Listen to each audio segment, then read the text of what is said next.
"Don't touch that door. You wait outside." The command hit the air like a slammed gavel, sharp enough to turn heads before anyone even understood what was happening. And for a second the polished marble lobby of Halstead Tower, quiet, expensive, controlled, felt like it had cracked straight down the middle. Ethan Cole didn't move. Not when the security guard stepped directly into his path. Not when the receptionist behind the desk barely looked up from her screen and added with a dismissive flick of her wrist, "Delivery entrance is around the back, about 50 feet past the loading dock," as if she'd said it 100 times before and expected the same result every time. Compliance, silence, disappearance. But Ethan stood exactly where he was, shoulders relaxed, hands at his sides, dressed in a plain black t-shirt, dark jeans, and sneakers that had seen more real work than anything polished in that building. And the thing that unsettled the moment wasn't defiance. It was the absence of it, because he didn't argue, didn't raise his voice, didn't even blink. "Before we continue, where are you watching from? Drop your city or country in the comments below. And if you believe in dignity and justice, hit like and subscribe." These stories spark change, and we're glad you're here. Now, back to Ethan Cole. The lobby hummed with low conversations, the kind that happen when people pretend not to watch, but listen to everything. A few suited executives lingered near the glass elevators, their reflections doubling their curiosity, while a young intern near the coffee station paused mid-step, her badge swinging slightly as she tried to decide whether to keep walking or stay, because something about the way the man at the door carried himself didn't match the narrative being assigned to him.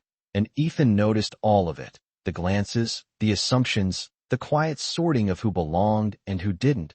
He had seen this room before, not this exact lobby, not this exact building, but this exact moment, this exact calculation, dressed up in different walls, different names, same outcome. "Sir," the security guard repeated, firmer this time, placing a hand just inches from Ethan's chest, but not quite touching him. "I'm going to need you to step outside." And still Ethan didn't move. His gaze shifted slowly from the guard to the receptionist, then across the lobby, taking inventory without urgency, like someone who already owned the outcome. "Is that policy?" he asked finally, voice low, even, almost quiet enough to miss. "Or your assumption?" The question didn't land like a challenge. It landed like a mirror, and for a split second the receptionist hesitated, just a flicker, before recovering with a tight smile that didn't reach her eyes. "It's procedure," she said, though the words felt rehearsed even to her. "We can't allow unauthorized individuals into executive meeting areas." Unauthorized. The word echoed a little too loudly in the space, and a man in a navy suit near the elevator smirked faintly, as if the conclusion had already been reached long before Ethan stepped through the doors, across the room. The intern, Maya Brooks, 22, first month on the job, tightened her grip on her tablet, her eyes narrowing slightly as she glanced down at the morning briefing email still open on her screen, the one listing key attendees for the 9 a.m. executive strategy meeting on the 42nd floor. Her eyes moved back to Ethan, then down again, then back up. Something wasn't lining up, but before she could say anything, the sound of approaching footsteps cut through the moment, measured, confident, carrying authority before a single word was spoken. Richard Hale, senior operations manager, mid-40s, perfectly tailored suit, walked into the lobby with the kind of presence that assumed space would make room for him, his gaze locked onto the scene. Immediately, annoyance flickering across his face like someone whose schedule had just been inconvenienced. "What's the holdup?" he asked, voice sharp but controlled, the kind of tone that didn't need to be loud to be obeyed. The receptionist straightened slightly, relieved to hand off the situation. "He's trying to access the executive floor without clearance," she said, tilting her head subtly toward Ethan without really looking at him. Richard's eyes scanned Ethan from head to toe and less. Then a second, a practiced assessment, quick, decisive, dismissive. "We're not open to walk-ins," he said flatly, already turning halfway away as if the situation was beneath further attention. "Have him wait outside." And there it was again, outside. Not here, not among us, not in this space. The line drawn not by rules but by perception. Ethan let the words settle, not on him, but in the room. Because it wasn't just about him anymore. It was about who else was watching, who else was learning what was acceptable, What was invisible? Maya took a step forward before she could stop herself. Sir, I think, she started. But Richard cut her off with a glance that didn't need volume to silence her. Not now, he said, dismissing her as easily as he had dismissed Ethan.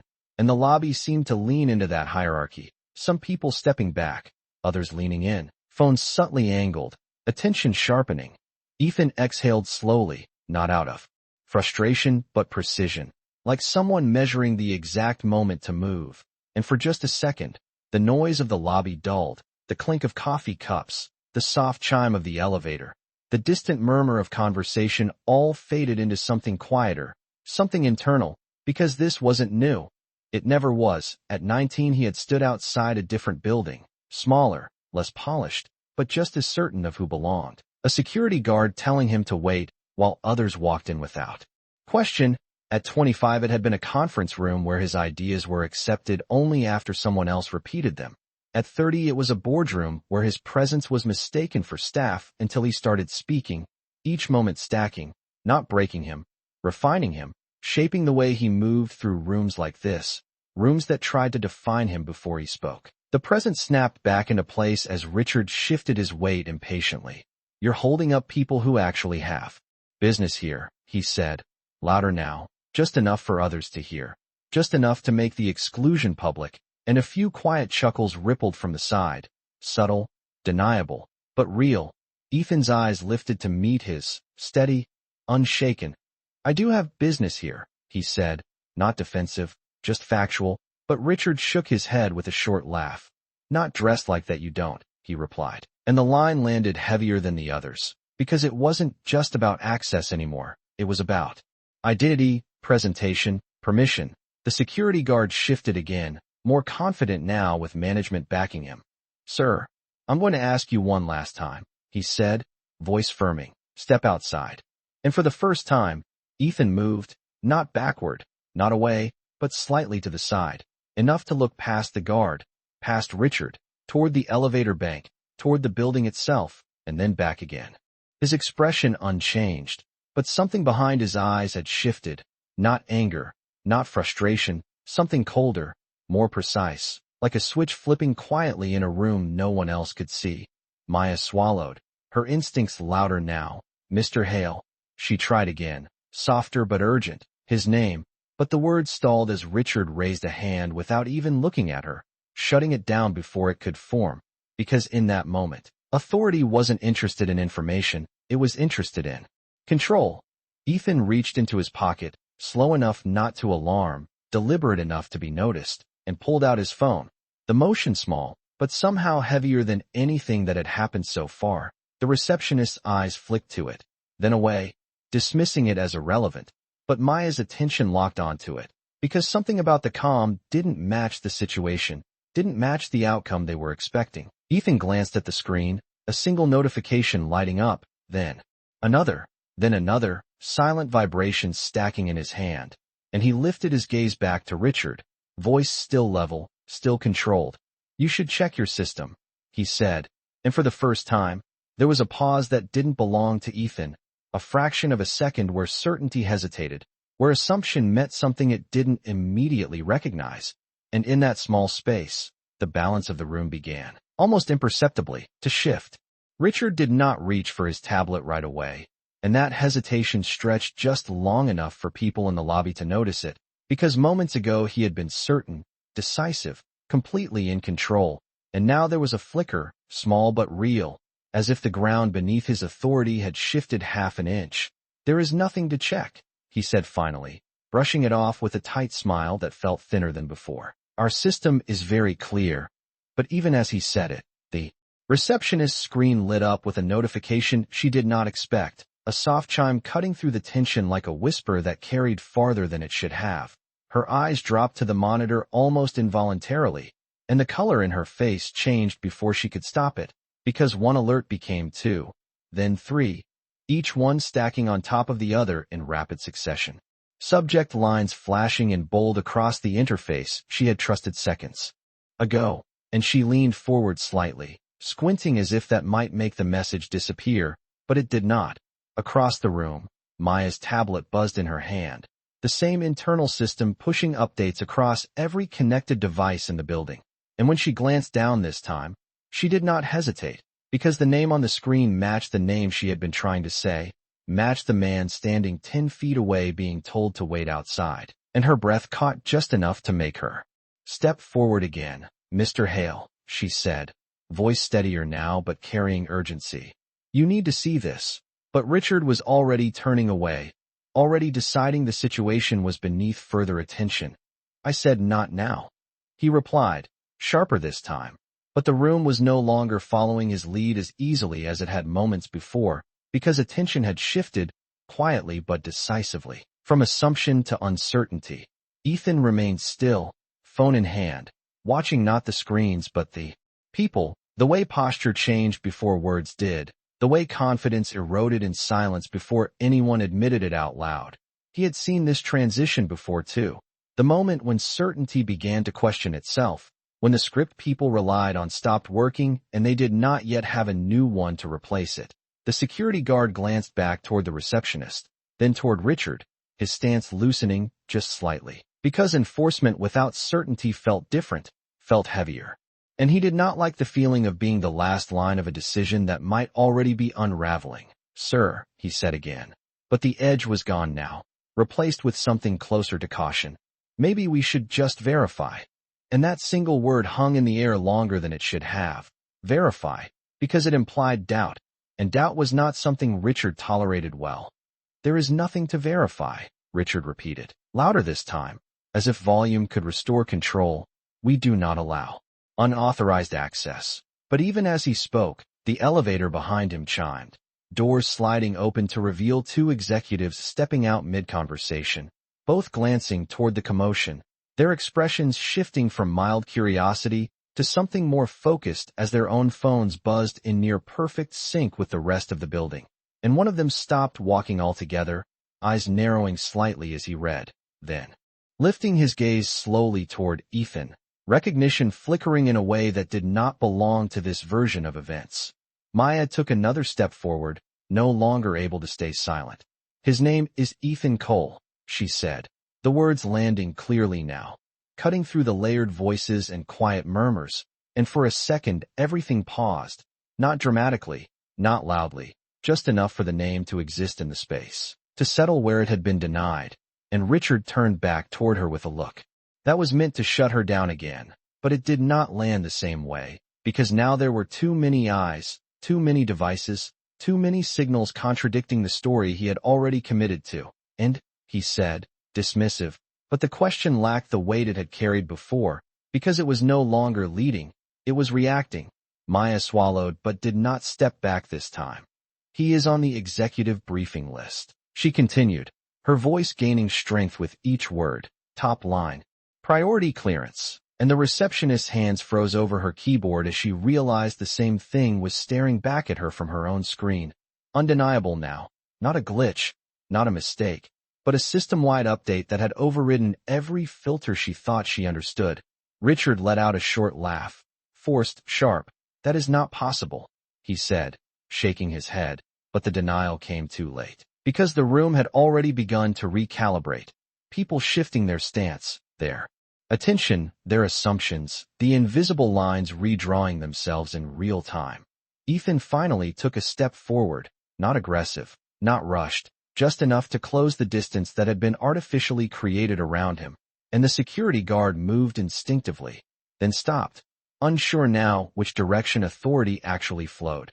"You based your decision on what you saw," Ethan said, voice calm, measured, not accusing, just stating a fact, not on what was true. And the words did not rise, they settled, heavier than anything shouted, because they did not need force to carry weight. Richard's jaw tightened, his eyes flicking briefly toward the receptionist's screen, then back to Ethan, calculating, adjusting, searching for a version of control that still made sense. "If there has been a system error," he began, shifting the narrative even as it slipped away from him, "we will correct it." But even that sounded thinner now, because the building itself was responding in ways he could not control. More alerts, more confirmations, access logs updating in real time, and somewhere above them, Floors he managed were already recognizing a presence he had just tried to deny. Maya's tablet pinged again, louder this time, and she did not need to look down to know what it meant. The system was no longer asking for verification, it was establishing authority. Ethan's phone buzzed once more. A different tone this time, one that did not blend into the background noise, and he glanced at it briefly before slipping it back into his pocket, his posture unchanged, but the room around him no longer felt the same. The distance had collapsed, the assumptions had cracked, and in their place something else was forming, something that did not need to be announced to be understood. "You told me to wait outside," Ethan said, looking directly at Richard now, not raising his voice, not needing to. Because every person in the lobby was already listening, already aware that whatever came next would not be undone by denial or volume, and Richard did not answer immediately, because for the first time since he had entered the scene, he did not have the next line ready. Richard's silence stretched longer than anyone expected, and in that silence the room began to reorganize itself around a truth that had not been spoken out loud yet, but was already being understood, because authority was no longer anchored to his voice. It was shifting towards something quieter and far more certain. One of the executives by the elevator stepped forward slowly, his phone still in his hand, eyes moving between the screen and Ethan as if confirming what he already suspected. "Ethan Cole," he asked, not loudly, not dramatically, just enough for the name to land with intention this time. And the difference was immediate, because this was not dismissal, this was recognition, and recognition changes everything. The receptionist straightened abruptly, her fingers hovering above the keyboard as if unsure whether to continue typing or to stop entirely. Because the system in front of her was no longer ambiguous. It was clear, definitive, the kind of clarity that does not leave room for interpretation. And yet her mind was still catching up to what her eyes had already accepted. Maya felt it too. That shift, that moment where the story being told no longer matched the reality unfolding. And she took another step forward, no longer tentative, no longer unsure. "He is listed as primary stakeholder," she said, reading directly from the update now, her voice steady, carrying across the lobby with a confidence she had not had minutes earlier, and the words landed heavier than anything said before. Because they did not accuse, they confirmed. Richard's expression tightened, the edges of his composure sharpening as he tried to reclaim ground that was already slipping away. "There has been a miscommunication," he said quickly, stepping forward as if proximity could restore control. "We are simply following protocol." But even as he spoke, the word protocol sounded hollow, because it no longer explained what had just happened, it only exposed it. Ethan watched him without interruption, without urgency, the same calm presence that had unsettled the room from the beginning now. Becoming something else, something unmistakable, because calm in the face of authority can be ignored, but calm that replaces authority cannot. "Protocol," Ethan repeated quietly, not as a challenge, but as a reflection, and then his gaze moved past Richard to the people still watching, the employees, the executives, the ones who had laughed, the ones who had stayed silent, the ones who were now rethinking everything they had just witnessed. "Is supposed to protect the integrity of a space," he continued, his voice steady, measured, each word placed with precision, "not expose the assumptions inside it." And the sentence did not rise, it settled, and when it settled it carried weight that could not be brushed aside. The security guard stepped back half a pace without realizing it, his posture adjusting to a new understanding of where he stood in this moment. Because enforcement without clarity had become risk, and risk without authority is something people instinctively avoid. The elevator chimed again, and more employees began to gather at the edges of the lobby, drawn not by noise but by the shift in energy, the kind of shift that signals something important is happening even if no one has explained it yet. And phones continued to buzz in pockets and hands, each notification reinforcing the same message, each confirmation tightening the reality that was now impossible to ignore. Richard glanced toward the receptionist, then toward Maya, then back to Ethan, searching for a version of this situation he could still control, but control requires certainty, and certainty had already left the room. "If you had identified yourself properly," he began, reaching for a narrative that placed responsibility somewhere else, anywhere else. This could have been avoided, and for a moment the words hung there, an attempt to reverse the direction of accountability. But they did not land the way he intended, because too many people had already seen the beginning. Too many had already heard the words that started it all. Too many had already understood that identification had never been the real issue. Ethan tilted his head slightly, not in disbelief, not in anger, but in acknowledgement of something familiar, something predictable. "You did not ask who I was," he said calmly. "You decided who I was." And the distinction cut cleaner than any raised voice could have, because it did not argue, it clarified, and clarity is difficult to defend against when it is accurate. Maya lowered her tablet slowly, her role in the moment shifting from observer to witness, because now she understood that what she had seen was not just a mistake, it was a pattern, one she had read about, one she had been trained to recognize, but had not expected to see unfold this clearly, this quickly. The executive near the elevator stepped closer, now fully engaged, his posture aligning with the new reality. "We should move this upstairs," he said quietly, directing the suggestion toward Ethan rather than Richard, and that subtle shift in address did not go unnoticed, because it signaled where authority had settled, not announced, but recognized. Richard opened his mouth to respond, to redirect, to reclaim, but the moment passed him, because the room had already moved on from his version of events, already recalibrated around a different center. Ethan took another step forward, closing the last of the distance that had once been enforced, and this time no one moved to stop him. No one raised a hand. No one repeated the instruction to wait outside, because the space itself had changed, the invisible barrier that had been placed in front of him dissolving without resistance. He paused just long enough to let the silence speak for him, to let the absence of opposition confirm what words no longer needed to explain, and then he looked at Richard. One more time, not with hostility, not with triumph, but with something far more unsettling, understanding. "You did not misread the system," Ethan said, voice still even, still controlled. "You revealed it." And with that, the narrative that had started at the door reached its turning point, not with noise, not with force, but with a quiet shift that everyone in the lobby could feel. Because the question was no longer whether he belonged there. The question was what would happen next now that everyone knew he did. The silence that followed did not feel empty. It felt loaded, like the air itself had shifted direction and everyone in the lobby could feel it pressing against their chest, waiting to see who would move first. And for a moment no one did. Not the receptionist, not the security guard, not even Richard Hale, who stood there with the remains of authority slipping through his fingers in real time. His posture still upright, but no longer commanding, because authority without alignment is just noise. And the room had already tuned him out. Ethan did not rush the moment. He let it breathe, let it expand, because control was no longer about what he said next.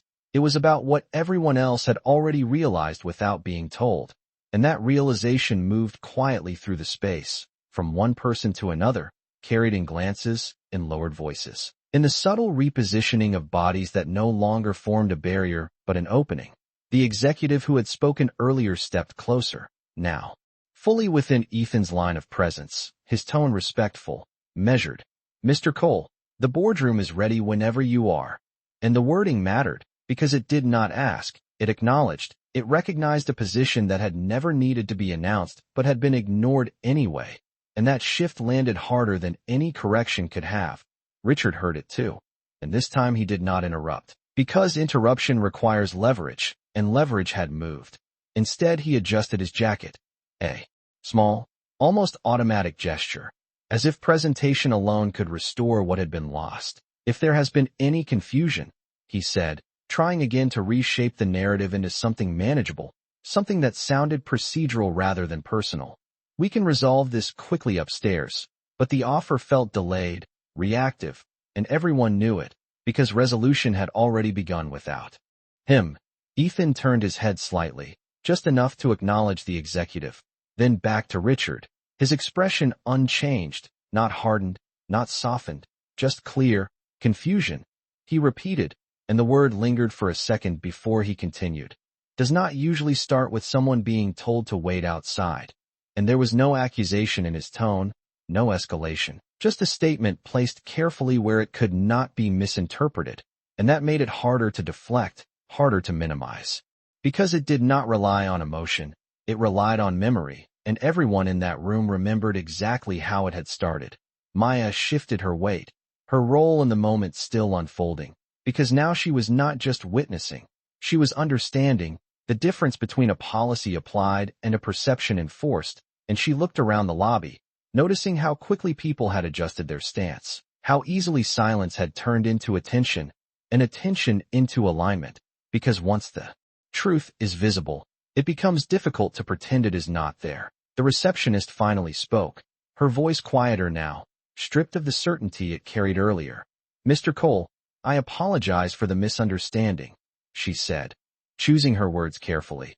But even as she spoke, the word misunderstanding felt insufficient, too small for what had actually taken place, and she seemed to realize it as soon as it left her mouth, her eyes dropping briefly before returning to him, searching for something she could not quite name. Ethan nodded once, not accepting, not rejecting, simply acknowledging the attempt, because the moment was no longer about individual apologies, it was about something broader, something structural, something that could not be corrected with a single sentence. The security guard stepped fully back now, clearing the space without being asked, his earlier certainty replaced with a quiet professionalism that looked very different when it was no longer backed by assumption, and he adjusted his stance to the side, no longer blocking, no longer directing, simply present. And even that small shift carried meaning, because it showed how quickly behavior changes when the hierarchy becomes clear. Richard inhaled slowly, the kind of breath people take when they realize the room is no longer responding to them the way it did minutes ago, and he glanced toward the elevator, then back to Ethan, recalculating again, but this time with less ground to work from. "Let us proceed," he said, gesturing toward the elevators as if reclaiming leadership through motion. But the gesture did not lead, it followed, because everyone was already watching Ethan to see what he would do next. Ethan did not move immediately, and that pause mattered, because it reminded the room that movement itself was now his decision, not a reaction to someone else's direction, and in that pause, the weight of the moment settled fully into place, no longer shifting, no longer uncertain, just present. "We will proceed," Ethan said finally, his voice steady, controlled, but carrying a finality that did not invite reinterpretation. But not as if this did not happen, and the sentence drew a line, not loud, not aggressive, but firm, because moving forward without acknowledgement would mean accepting the very thing that had just been exposed, and that was not an option. The executive nodded immediately, understanding the implication without needing it explained, while Richard's jaw tightened slightly, the tension visible now in a way it had not been before, because this was no longer about managing a situation, it was about being part of one. The elevator doors opened again with a soft chime, the sound almost understated compared to everything else that had shifted in the room, and for a moment no one stepped in, because the timing itself felt like a transition, a crossing from one version of the moment into another.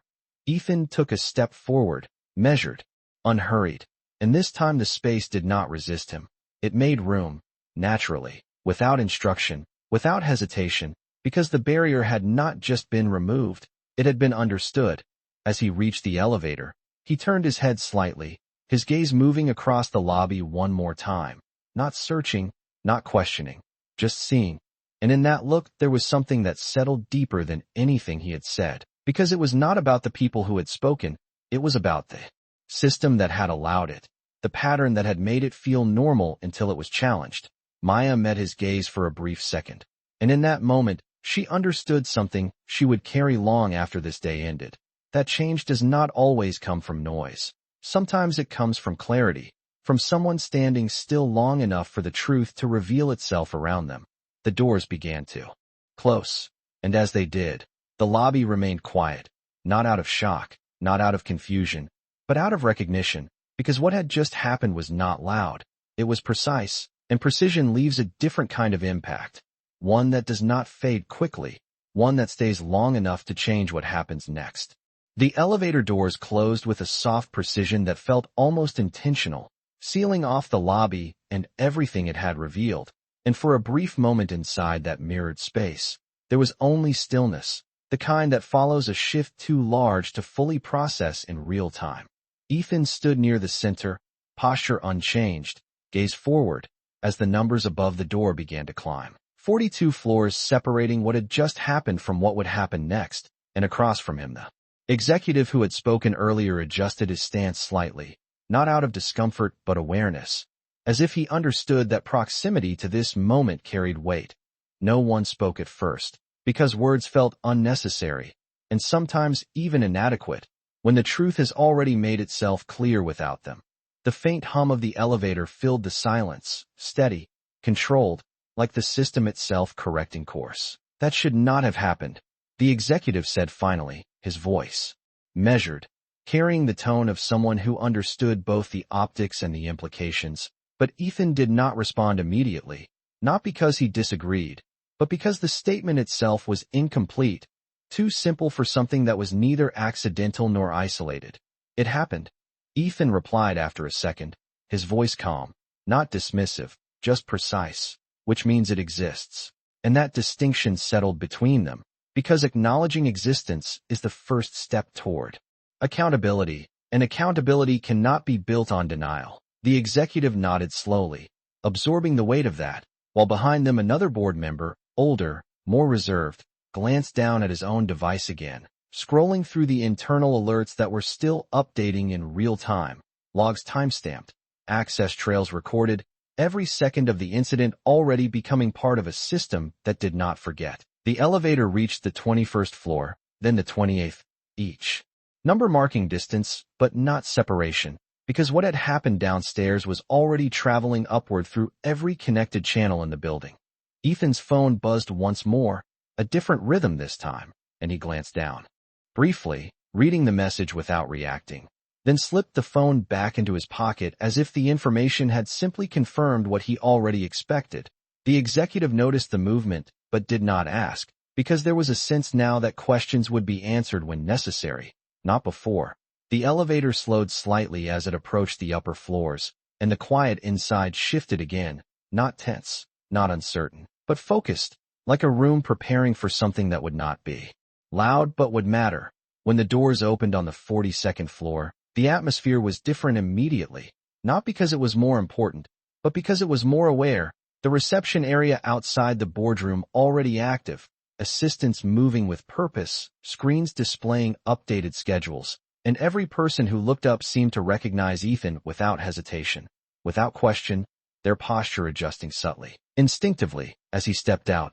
"Good morning, Mr. Cole," one assistant said, her voice professional but warm, and the contrast between that greeting and what had happened downstairs was not lost on anyone who had just come up in that elevator, because it revealed something deeper than inconsistency.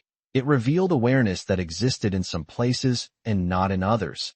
Ethan acknowledged her with a small nod, continuing forward without breaking stride, and the group moved with him, not leading, not directing, simply aligning. Behind them, the elevator doors closed again, carrying with them the silence that had defined the last few minutes. But the weight of that silence did not disappear. It settled into the floor they had just entered, into the room they were about to step into the decisions that would follow. The boardroom doors stood open, a long table stretching across the space, screens already active, documents prepared, everything set for a meeting that had been scheduled days in advance. But the context had changed now, the agenda reshaped by something that had not been planned but could not be ignored. Ethan entered first, not as a gesture, not as a statement, just as a continuation of what had already been established, and the room responded accordingly, chairs shifting, conversations pausing, attention focusing without needing to be called. He took his place at the head of the table, not with ceremony, not with hesitation, simply because it was his, and the distinction between occupying a position and claiming one became clear. In that single movement, the others followed, taking their seats, the atmosphere settling into something more structured but no less charged, because structure does not erase what has just happened. It contains it, gives it a place to be addressed. For a moment, no one spoke, the kind of pause that is not awkward but deliberate, allowing the room to reset around a new center, and then the older board member cleared his throat slightly. "Before we begin," he said, choosing his words carefully, There appears to be an issue that requires immediate attention. And his eyes moved briefly toward Ethan, not for permission, but for alignment. Ethan leaned back slightly in his chair, hands resting calmly on the table, his expression unchanged, but his presence filling the space in a way that did not need emphasis. "There is," he said simply, and the simplicity of the statement carried more weight than a detailed explanation could have, because everyone in that room already knew, or was about to know, exactly what he meant. The screens along the wall flickered as new data populated, incident reports pulling in automatically, security logs aligning with access records, a digital trail forming with precision, each piece connecting to the next, building a picture that was no longer subjective, no longer dependent on interpretation. One of the assistants stepped forward quietly, placing a tablet in front of Ethan, the display already open to the relevant file, and he glanced at it. Briefly before looking up again, his gaze moving across the room, meeting each person just long enough to establish presence, to ensure that attention was not just given, but held. "What happened downstairs," he began, his voice steady, controlled, "was not an isolated mistake." And the words landed with clarity, not accusation, because they did not need to assign blame yet. They needed to define reality, and reality, once defined, demands response. Across the table, a few members shifted. Slightly, the weight of the statement settling in, because acknowledging a pattern means confronting more than a moment. It means confronting a system. Ethan let the silence sit for a second after he spoke, not to create tension, but to allow understanding to take root, because rushing past truth is the fastest way to lose it. And then he continued. It was a reflection, and this time the word carried something deeper, something that extended beyond the lobby, beyond the individuals involved, into the structure that had allowed it to happen without question. No one interrupted, no one redirected, because the room had already learned what happens when assumptions lead, and now it was listening differently, more carefully, more completely, and in that shift, the next phase of what had started downstairs began to take shape, not as reaction, but as response. The word reflection did not echo, it settled, and when it settled it carried a quiet weight that pressed into every corner of the room. Because a reflection is not something you can argue with. It is something you either recognize or choose to ignore, and in that boardroom ignoring was no longer an option. The screens continued to populate with data, timestamps aligning with access logs, each entry confirming the sequence of events with a precision that removed interpretation from the equation. And as the details unfolded, the narrative became clearer, not louder, just undeniable. One board member leaned forward slightly, eyes narrowing as he scanned the report. "Security flagged no breach," he said slowly, almost to himself. "No violation of access protocol." And the statement hung there, because it contradicted the very action that had taken place downstairs, revealing a gap not in the system, but in the people applying it. Ethan watched the room absorb that contradiction, his gaze steady, giving them space to reach the conclusion on their own, because conclusions that are realized carry more weight than ones that are told. Across the table, another executive shifted, his voice measured but edged with concern. "Then the decision to stop you was discretionary," he said, and the word discretionary landed heavier than intended, because it exposed the exact point where policy ended and assumption began. Ethan nodded once, not as agreement, but as confirmation of what was already visible. "Discretion without accountability becomes bias," he said, each word placed carefully, not to accuse, but to define, and definitions have a way of removing comfort from ambiguity. The older board member exhaled slowly, his fingers resting against the table as if grounding himself in the reality unfolding. "We have training protocols," he said, more reflective than defensive, "clear guidelines on access and conduct." But even as he spoke, the gap between protocol and practice had already been exposed, and everyone in the room could see it. Ethan leaned forward slightly. Now, not to dominate the space, but to engage it, his voice still calm, still controlled. "Training is not the same as behavior," he said, and the distinction cut through the room with quiet clarity, because it addressed not what was written, but what was done. A brief silence followed, not empty, but processing, the kind of silence that forms when people begin to see beyond the surface of a problem into its structure. The assistant standing near the screen tapped once, bringing up a visual timeline of the incident, each action marked down to the second, and as the sequence played out in still frames, the room watched the progression from arrival to denial to escalation, not as a story, but as a record, and records do not soften what they show. There was no attempt to verify identity. The executive near Ethan noted, his voice quieter now, more precise. The assumption was immediate. And again the word assumption surfaced, no longer abstract, but anchored to specific actions. Specific decisions. Ethan's eyes moved briefly to the screen, then back to the room. Assumption moves faster than verification, he said, but it costs more. And the statement did not need explanation, because the cost was already unfolding, not in dollars, but in credibility, in trust, in the integrity of the system they were responsible for. Richard Hale was not in the room, but his presence was embedded in the report, in the decisions attributed to his role, and the absence of his voice. Now contrasted sharply with the authority he had tried to project minutes earlier, because authority that does not hold under scrutiny leaves a different kind of impression, one that lingers longer than the moment itself. Maya's name appeared briefly in the log as a secondary identifier, her attempt to intervene recorded as a time-stamped action, and one of the board members glanced at it, then up at Ethan, as if recognizing that the shift had not come from the system, but from someone willing to question it. There were witnesses, the older member said, his tone thoughtful, employees who saw the inconsistency, and Ethan nodded slightly. There are always witnesses, he replied. The question is whether the environment allows them to speak.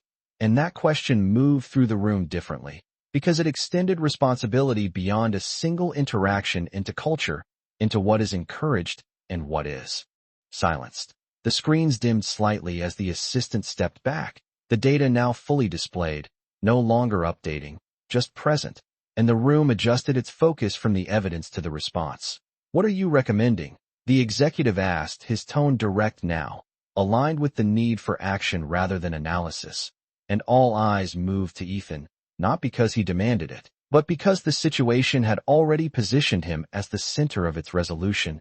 Ethan did not answer immediately, not out of hesitation, but intention, because response without clarity is reaction, and reaction is not what this moment required. He looked around the table once more, meeting each gaze long enough to ensure they understood the weight of what was about to be said, and then he spoke. We are not correcting a mistake, he said, his voice steady, carrying a quiet authority that did not need emphasis. We are addressing a pattern, and the distinction settled into the room, expanding the scope of what needed to be done. A few members shifted in their seats, the implication widening, because patterns require more than adjustments. They require change, and change is rarely comfortable. Ethan continued, his tone unchanged. This is not about one person at a desk or one manager at a door, he said. It is about the system that allowed that decision to feel normal. And the word normal carried weight, because it suggested repetition, familiarity, something that had happened before and would happen again if left unchallenged. The executive near him nodded slowly, the realization aligning with what he had already begun to see. Then the response has to be structural, he said, and Ethan met his gaze briefly, acknowledging the alignment without needing to affirm it verbally. The room settled into a new kind of focus, one that moved beyond the incident into the implications, into the decisions that would follow. And in that shift, the energy changed again, not tense, not uncertain, but deliberate, because now the question was no longer what happened, the question was what would be done about it.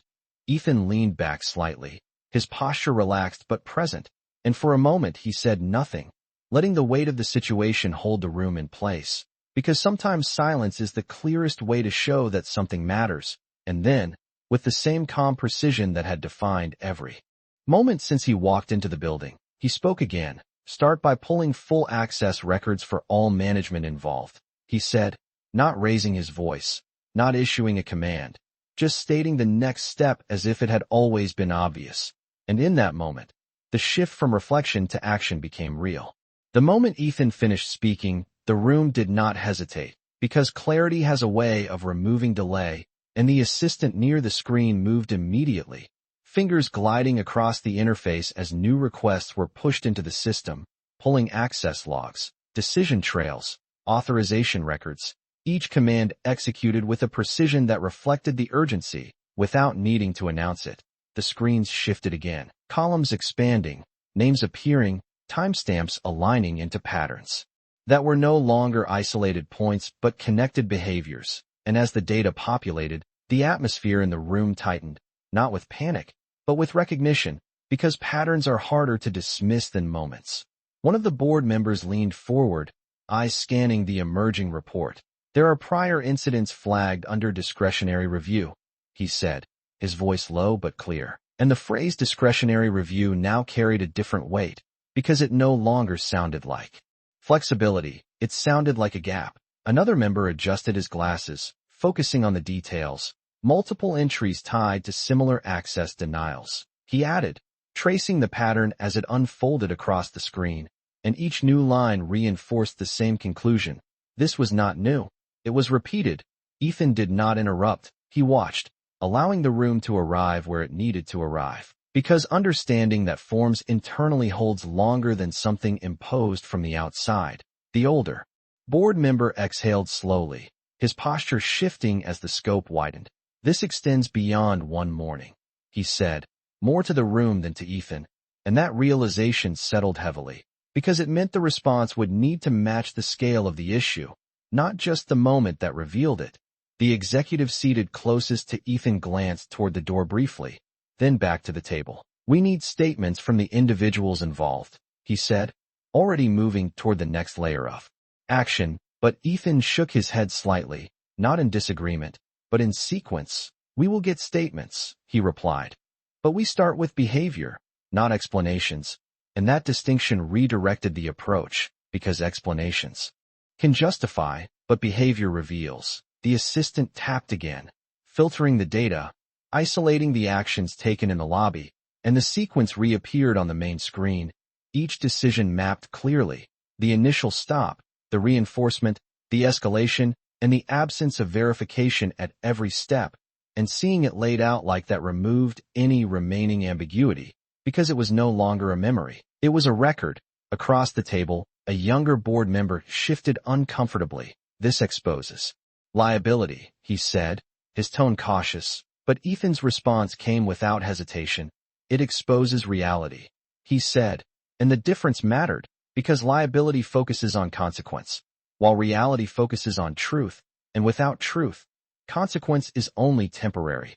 The room absorbed that, the language adjusting subtly, moving away from defense and toward accountability, because the presence of evidence left little room for anything else. One of the screens updated again, highlighting a cluster of names connected to the same decision patterns, and Richard Hale's name sat at the center of that cluster, not alone, but prominent, tied to multiple entries, each one reinforcing the same behavior. And for a moment the room went quiet again, not out of uncertainty, but out of the weight of what that meant. Ethan's gaze moved to the screen, resting there briefly, not with judgment, but with clarity, and then back to the room. "Patterns do not form without permission," he said, his voice even. "They are reinforced over time." And the statement shifted responsibility from individuals to structure, from actions to systems, and that shift required a different kind of response. The executive near him nodded slowly. "Then the response has to interrupt the pattern," he said, aligning with the direction Ethan had set, and Ethan acknowledged it with a slight tilt of his head, not affirming, just recognizing the alignment. The assistant stepped back as the data stabilized, the report now complete enough to act on, and the room transitioned again, from observation to decision, the energy sharpening into something more focused, more deliberate. "What is the immediate action?" the older board member asked, his tone direct now, no longer reflective, because the time for reflection had passed, and Ethan leaned forward slightly, his hands resting on the table, his posture unchanged but his presence anchoring the room. "Immediate action is clarity," he said. "We remove ambiguity from authority," and the phrase landed with precision, because ambiguity had been the space where assumption operated, and removing it meant redefining how decisions were made. He paused briefly, not for effect, but to ensure the words settled fully, and then continued. Suspend all discretionary access decisions for management until retraining is complete, he said, not as a suggestion, but as a necessary step, and the room responded immediately. Heads nodding, notes being taken, because the logic was clear. If discretion had enabled the pattern, it needed to be paused, and the individuals involved. Another member asked, the question direct, because accountability at the personal level could not be ignored, and Ethan's gaze remained steady. They will be addressed, he said, but not in isolation.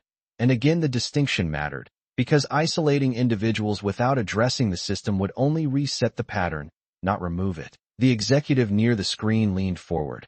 We can initiate a full review of management conduct records, he offered, already aligning with the structural approach, and Ethan nodded once. Do it, he said, the simplicity of the response carrying authority without force. The room moved with that instruction, assistants updating systems, requests being logged, the structure responding in real time, because clarity accelerates action. For a moment, the pace increased, the quiet efficiency of coordinated movement filling the space, and then it settled again, not into silence, but into alignment, because everyone in the room now understood not just what had happened, but what it required. Ethan leaned back slightly, his expression unchanged, but the direction of the room firmly set, and he looked around the table once more, meeting each gaze, ensuring that understanding had moved beyond acknowledgement into commitment. And then he spoke again, his voice calm, controlled, but carrying a finality that anchored the moment. This is not a correction, he said. It is a reset, and the word reset settled into the room with a different kind of weight, because it implied not adjustment, but change, not temporary response, but lasting impact. And in that word, the next phase of what had begun at the door became inevitable. The word reset did not rush the room. It grounded it. And for a moment, everything slowed just enough for its meaning to take hold. Because a reset is not a reaction. It is a decision to redefine what comes next, and that kind of decision carries weight that extends beyond a single meeting. The screens remained active, the data still visible. But now it felt different, no longer something being analyzed, but something that had already shaped the direction forward. One of the board members leaned back slightly, exhaling as if releasing the last bit of uncertainty. Then we move immediately, he said, his tone no longer questioning but aligned, and that alignment spread across the table, quiet but unmistakable, as each person adjusted from observation into execution. The assistant near the screen began inputting new directives, her movements efficient, precise, as system-wide updates started to queue. Notifications preparing to move beyond this room into every layer of management below, and as the first command processed, the network responded with a soft series of confirmations, subtle but continuous, like a system acknowledging a shift in authority. Ethan watched it happen without interruption, his posture unchanged, because this was not the moment for volume. It was the moment for clarity to translate into action. Across the table, the executive closest to him glanced toward the access logs again, then back up. We should notify regional leadership as well, he said, thinking ahead, extending the response beyond this building, and Ethan nodded once. Do it at the same time, he replied. Consistency matters more than speed, and that distinction guided the pace, ensuring that what was being implemented would hold beyond the immediate moment. The older board member leaned forward, his fingers resting lightly on the table as he considered the broader impact. We will need to address communication carefully, he said. This cannot look reactive, and Ethan met his gaze briefly, understanding the concern without needing it expanded. It will not be reactive if it is accurate, he said. And the simplicity of the statement reframed the issue, because accuracy does not require justification, it requires clarity. The room absorbed that, shifting again, this time into a shared understanding that the narrative would not be crafted to soften what happened, but to reflect it fully, and that choice carried its own kind of authority. One of the assistants stepped forward with a tablet, placing it near the center of the table.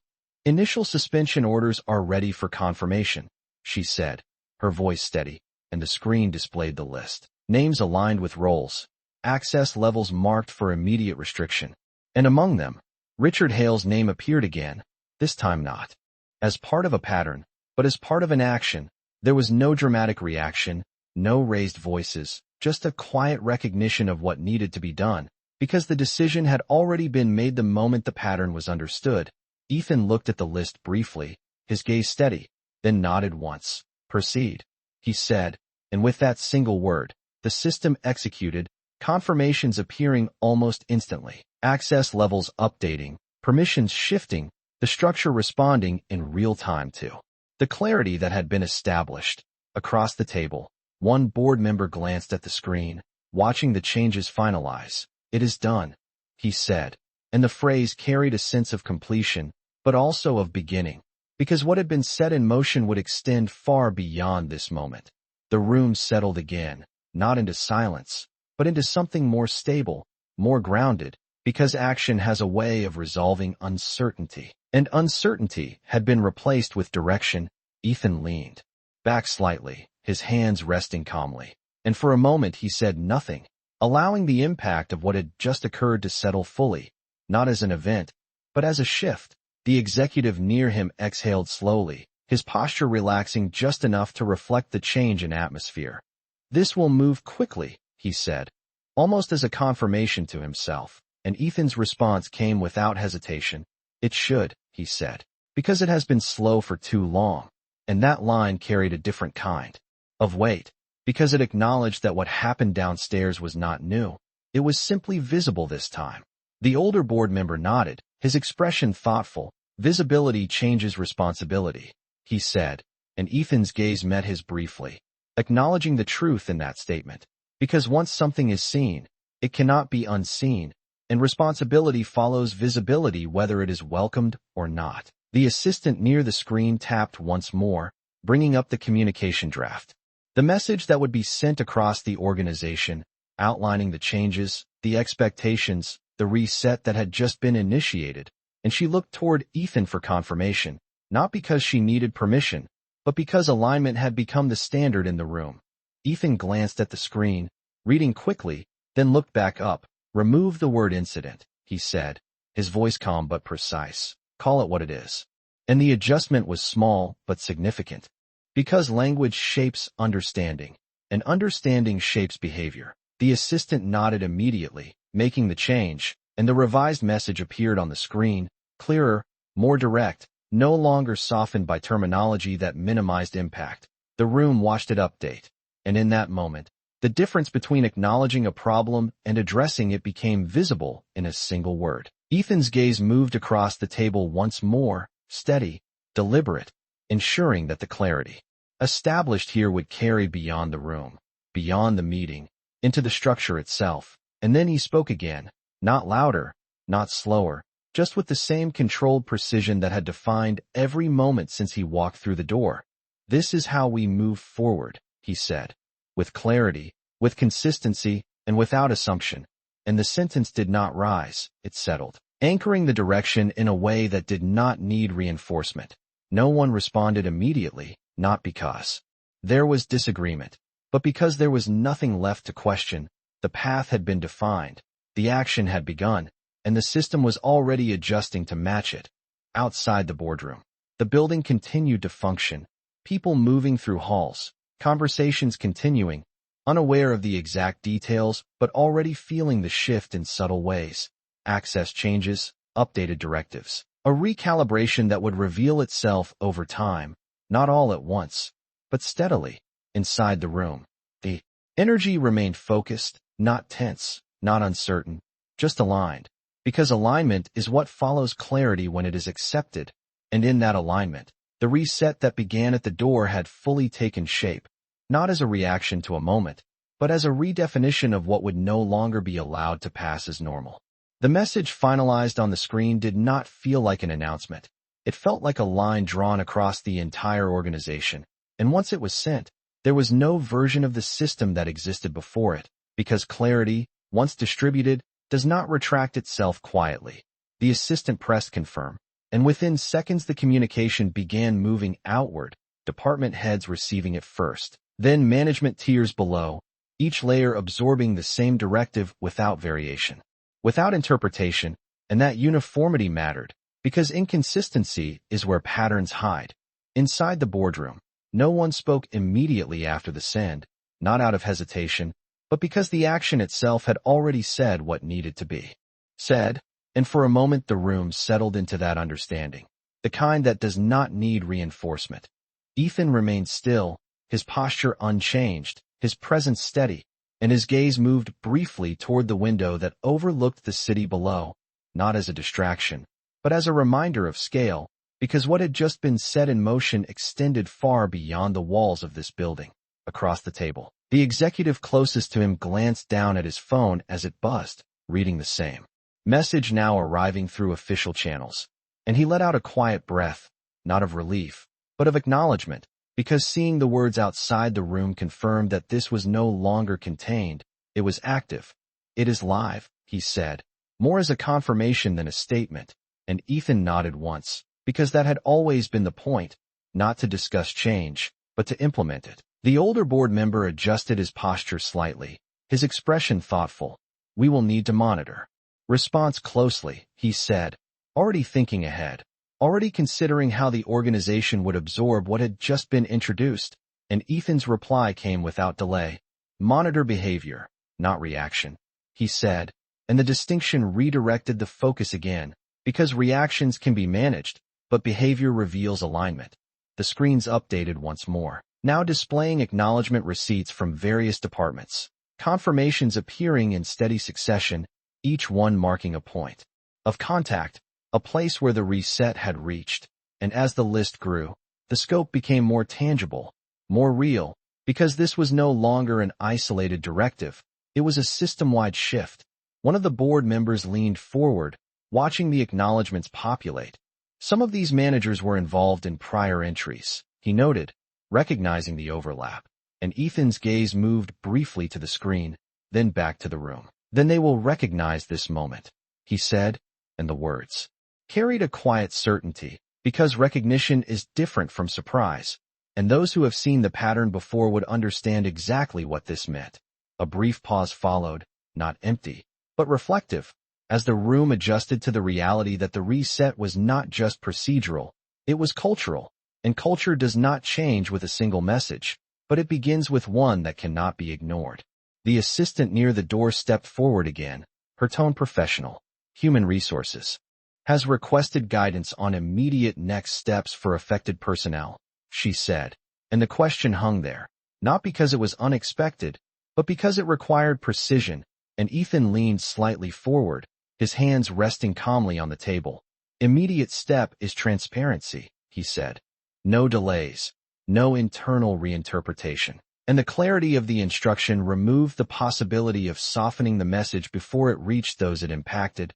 The executive beside him nodded, already aligning with the directive. "We will coordinate directly," he said, and Ethan acknowledged it with a brief glance, because coordination was now essential, not optional.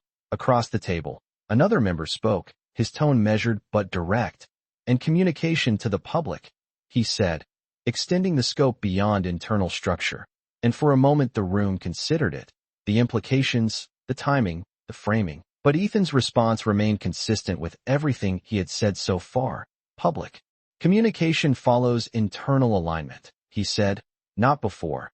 And that sequence mattered, because external statements without internal clarity create gaps, and gaps are where credibility erodes. The room accepted that, the order of action settling into place, and the focus returned to what was already in motion. The internal reset that would define everything that followed. Ethan leaned back slightly, his expression unchanged, but there was a shift in the room now, not in tension, but in awareness, because what had begun as a moment at a door had become something larger, something that touched every level of the organization, and that scale carried its own weight. He looked around the table once more, meeting each gaze, not to confirm agreement, but to ensure understanding, because agreement can be temporary, but understanding holds. And then he spoke again, his voice calm, controlled, but carrying a finality that did not need emphasis. "What happened this morning was visible," he said, "but it was not new." And the words settled deeply, because they acknowledged a truth that extended beyond the incident, into the structure itself. No one interrupted, No one redirected, because the room had already learned to listen differently, more completely. And in that listening, the next part of the response began to take shape, not as a reaction, but as a continuation.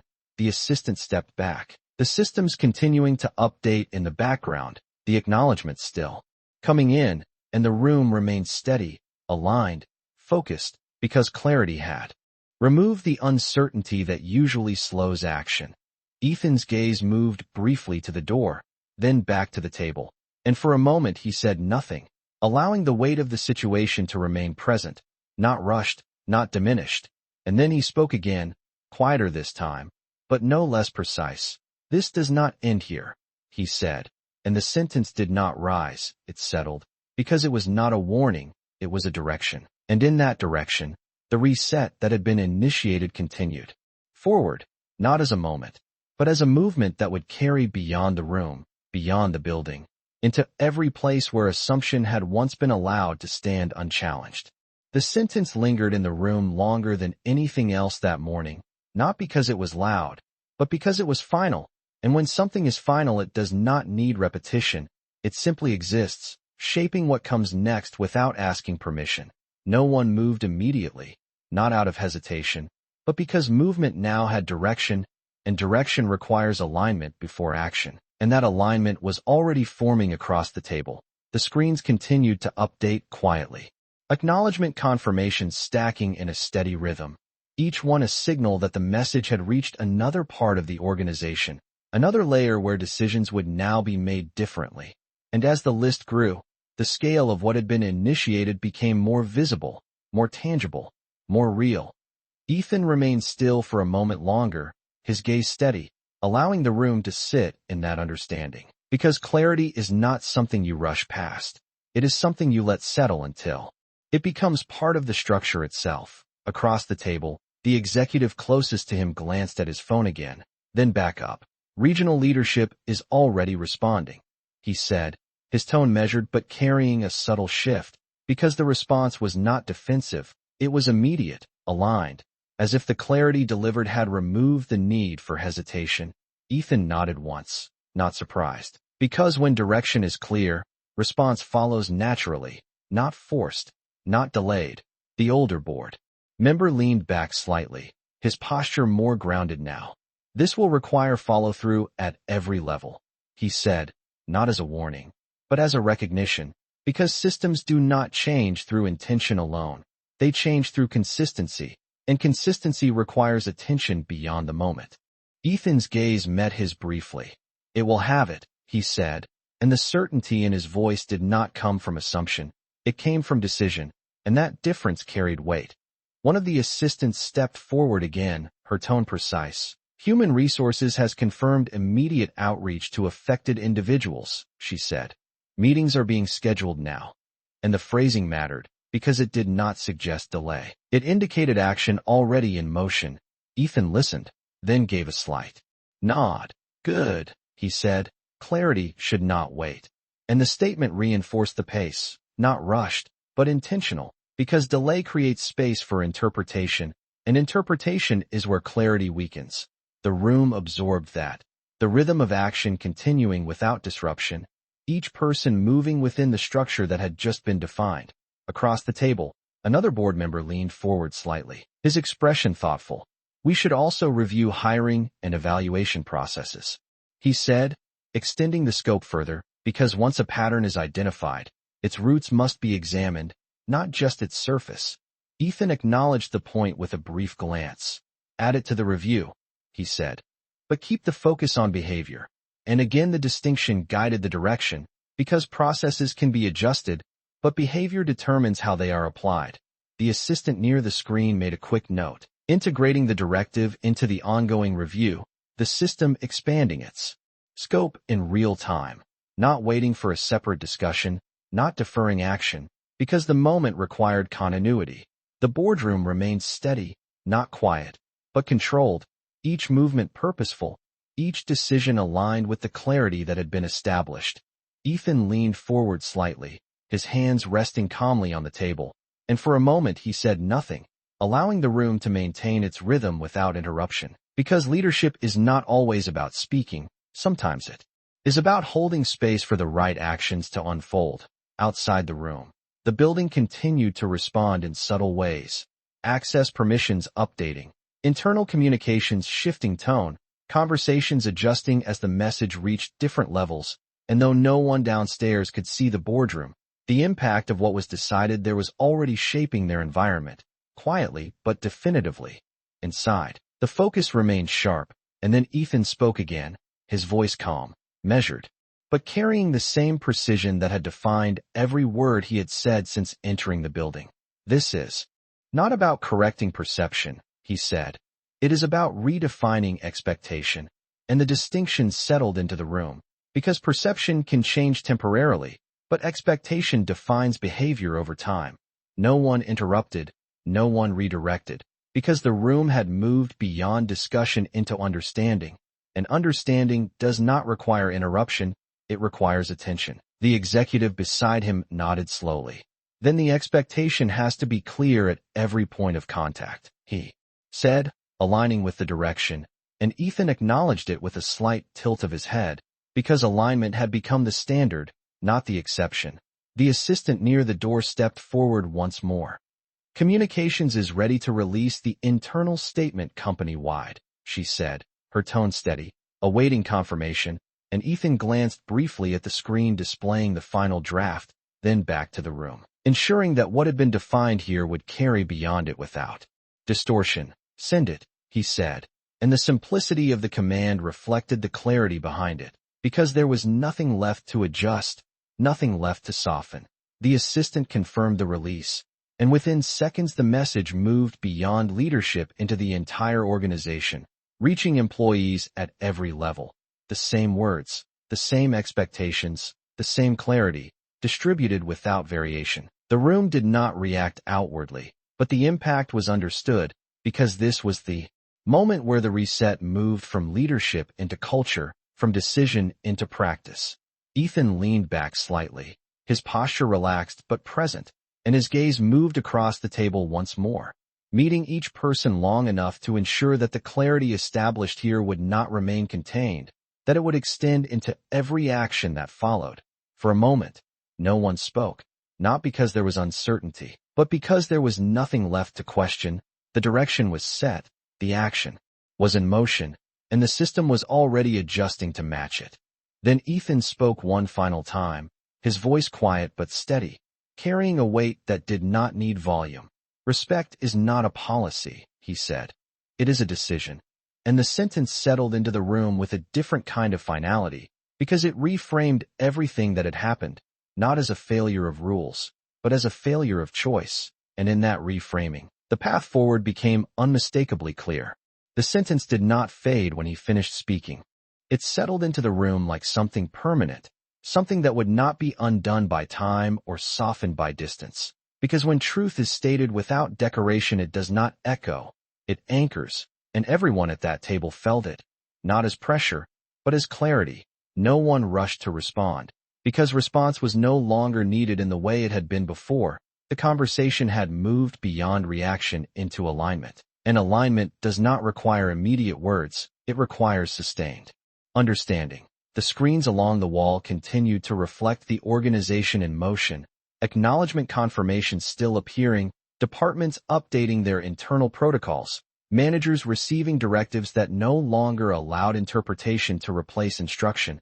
And as those confirmations grew, the shift became visible not just in policy, but in behavior, because behavior is where change becomes real. Ethan remained still, his posture relaxed but deliberate, and his gaze moved briefly across the room, not searching, not questioning, just observing, because observation is how you measure whether understanding has taken hold, and in that moment it had, not partially, not conditionally, but fully. Across the table, the executive nearest to him adjusted slightly in his seat, not out of discomfort, but awareness. The response is consistent across divisions, he said, glancing at the incoming confirmations. No resistance so far. And that detail mattered because resistance often reveals misalignment. But here there was none, only movement in the direction that had been defined. Ethan nodded once, acknowledging the observation without expanding on it, because consistency was expected, Not surprising, when clarity is delivered without ambiguity. The older board member leaned forward slightly, his tone reflective but grounded. This will set a precedent, he said, not as a concern, but as a recognition of scale, because what had been decided in this room would not remain contained. It would ripple outward, shaping decisions in places far removed from this table.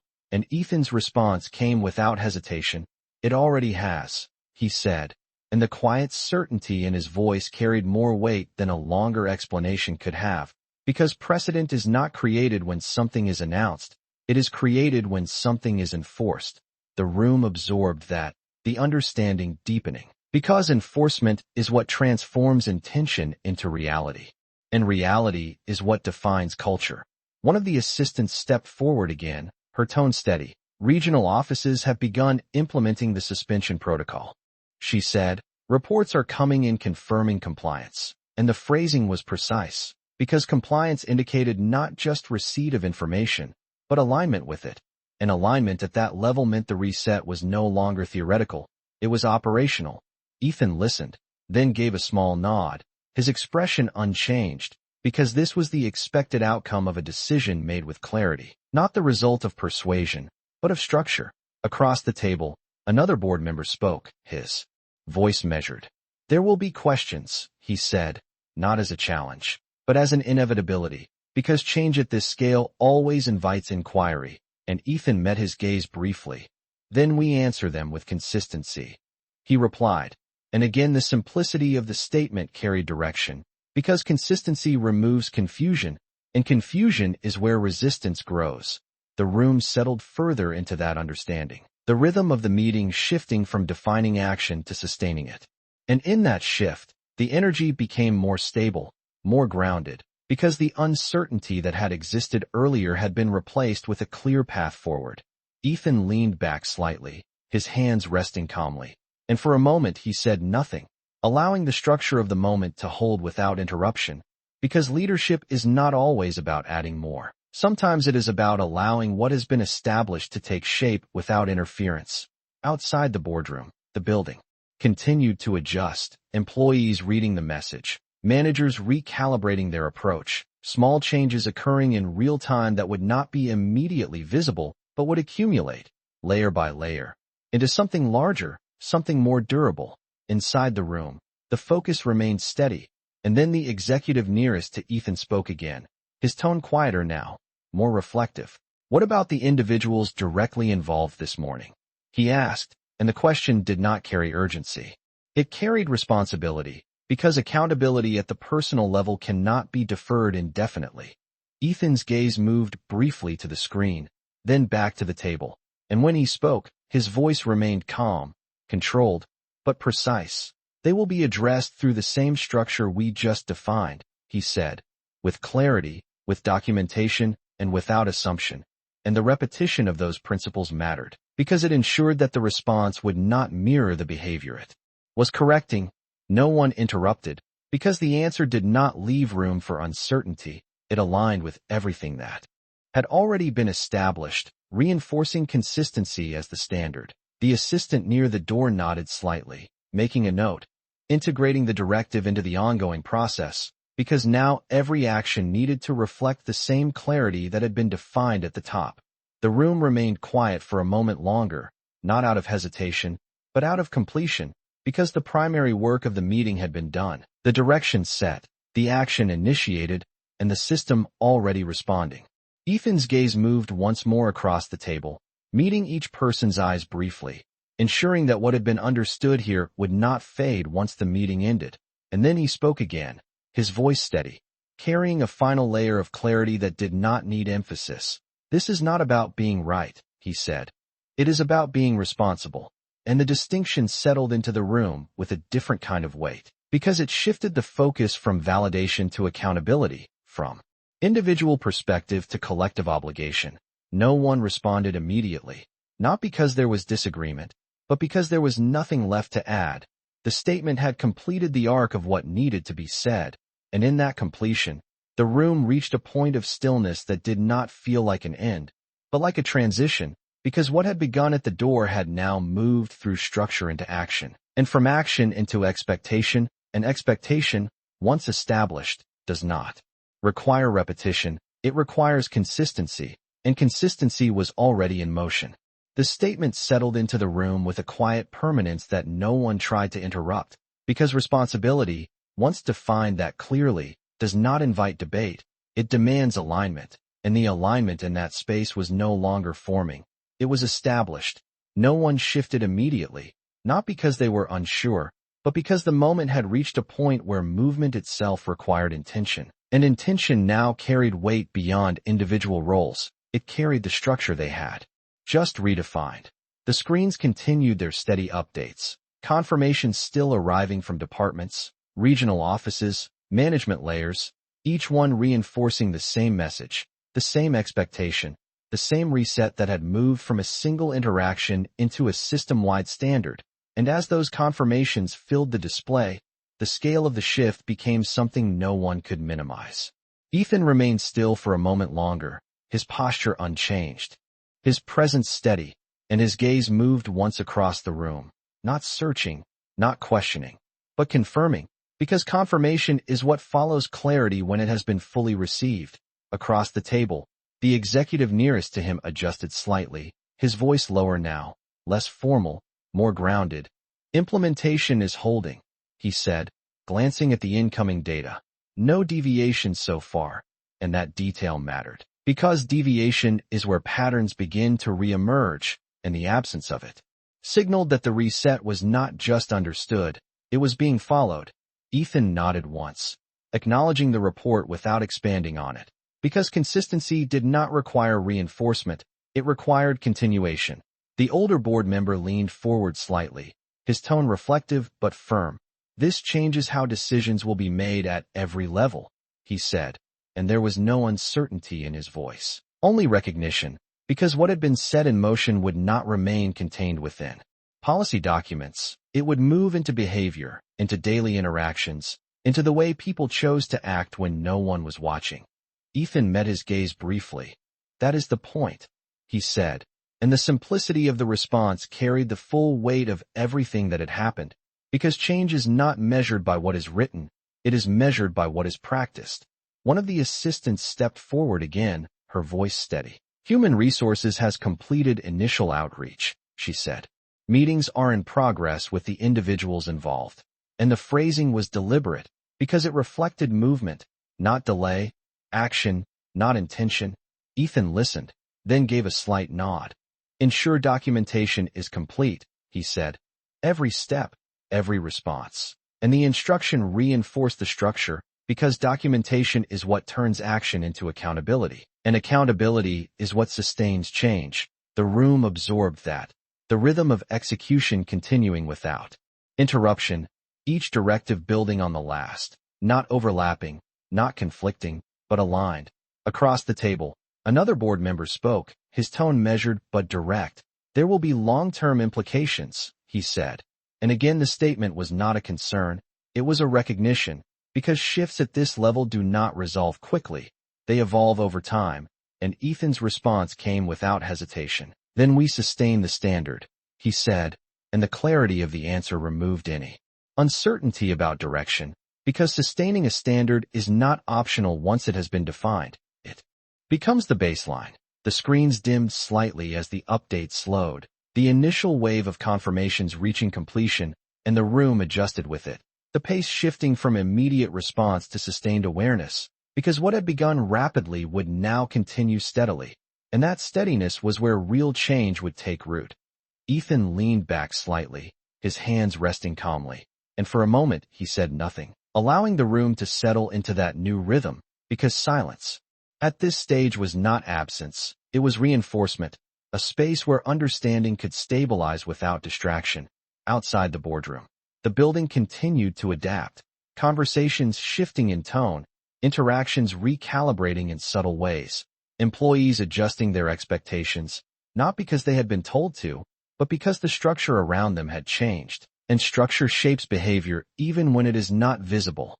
Inside, the focus remained, and then the executive nearest to Ethan spoke again, his tone quieter now, more reflective. "This morning will be referenced," he said, "not as an exception, but as a turning point. And the distinction mattered, because turning points define direction, while exceptions are dismissed, and Ethan acknowledged it with a brief glance, because he understood that what had happened was not just an event. It was a moment that would influence decisions long after the details faded. The older board member nodded slowly, his expression thoughtful. It will set expectation for accountability, he added, and Ethan's response was steady. Then we meet that expectation consistently, he said, and again the emphasis returned to consistency, because consistency is what transforms expectation into reality. The assistant near the door stepped forward once more, her tone precise.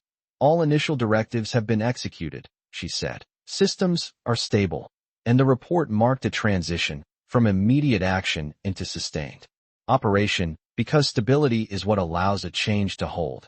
Ethan listened, then gave a small nod, his expression unchanged, because stability was not the end of the process, it was the beginning of maintaining it.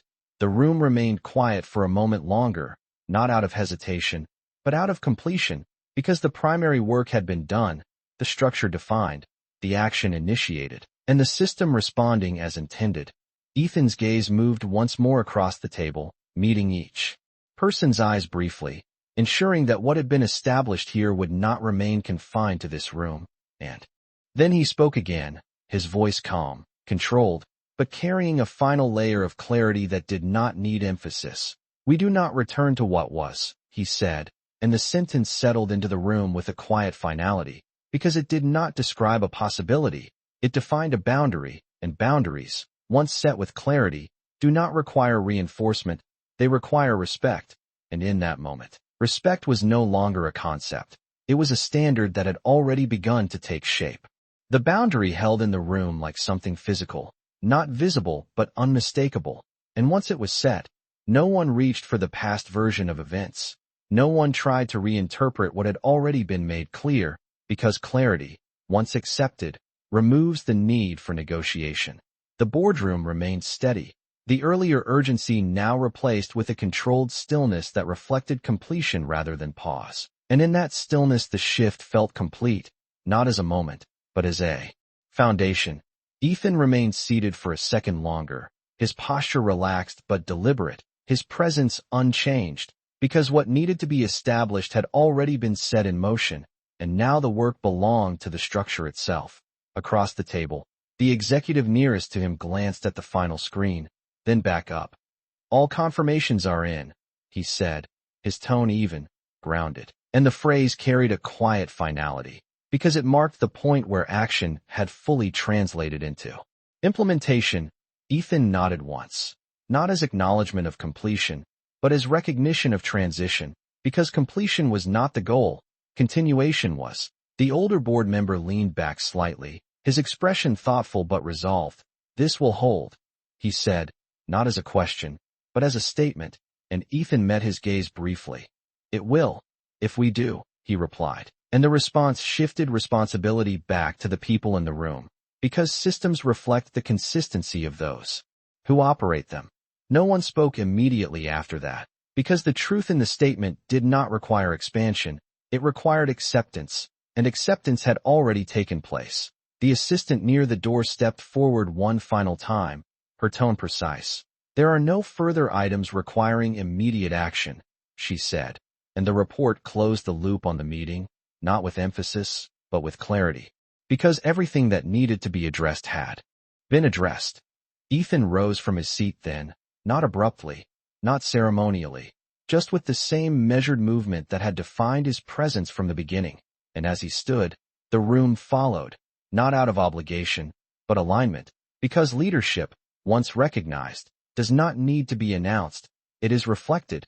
He gathered nothing from the table, no documents, no devices, because everything that mattered had already been carried forward into the system, into the structure, into the expectations that would now define what happened next. The boardroom doors opened quietly, and as Ethan stepped out, the environment beyond reflected the shift that had taken place inside. Assistants moving with a slightly different awareness, conversations carrying a different tone, subtle but noticeable changes that signaled alignment with the new standard. The executive who had first spoken in the lobby walked beside him now, not leading, not directing, simply present, and for a moment. Neither of them spoke, because words were no longer necessary to define what had already been understood. As they approached the elevator, the building felt different, not in appearance, but in atmosphere, because structure influences perception even when it is not visible, and the structure had changed. The elevator doors opened with the same quiet precision as before, and Ethan stepped inside, the executive following. And as the doors closed, the movement downward began, not as a return, but as a continuation, because what had started at the door had not ended in the boardroom. It had expanded. The descent was quiet, the hum of the elevator steady, and for a moment Ethan looked at his reflection in the mirrored panel, not with pride, not with satisfaction, but with recognition, because he had seen this moment before in different forms, at different stages of his life. When he was 19 standing outside a building that did not recognize him, when he was 25 sitting in rooms where his presence was questioned before his words were heard, when he was 35 building structures that would not require permission to belong, each moment layering into this one, not as weight, but as direction. The elevator slowed as it approached the lower floors, and when the doors opened to the lobby, the space felt both familiar and changed, the same marble floors, the same glass walls, but the energy had shifted. Not dramatically, not visibly, but in a way that was unmistakable to anyone paying attention. The receptionist stood a little straighter, the security guard positioned slightly differently, not blocking, not directing, simply present, and the people in the lobby moved with a subtle awareness that had not been there before, because expectation had changed. Ethan stepped forward, not pausing, not scanning, just moving through the space that had once tried to define him. And this time there was no interruption, no hesitation, no assumption placed in his path, because the structure no longer supported it. Maya stood near the side, her tablet in hand, and as Ethan passed, their eyes met briefly.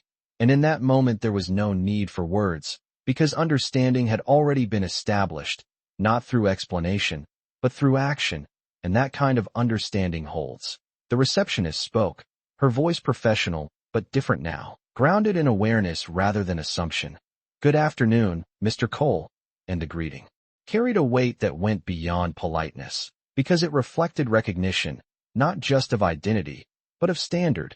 Ethan acknowledged her with a small nod, not lingering, not emphasizing the moment, because the point was not to dwell on what had changed, it was to continue within it. He walked toward the exit, the glass doors ahead reflecting the city beyond, and as he reached them, he paused for just a second, not to look back, but to let the moment settle fully, to let the shift that had occurred move from event into expectation, from expectation into practice. Then he stepped outside, the doors closing quietly behind him, and the building continued, not as it had before, but as it had been redefined, and inside, every decision that followed would carry the imprint of what had happened, not because it was remembered, but because it had been integrated, and that was the difference. Not a moment that demanded attention, but a standard that no longer required it.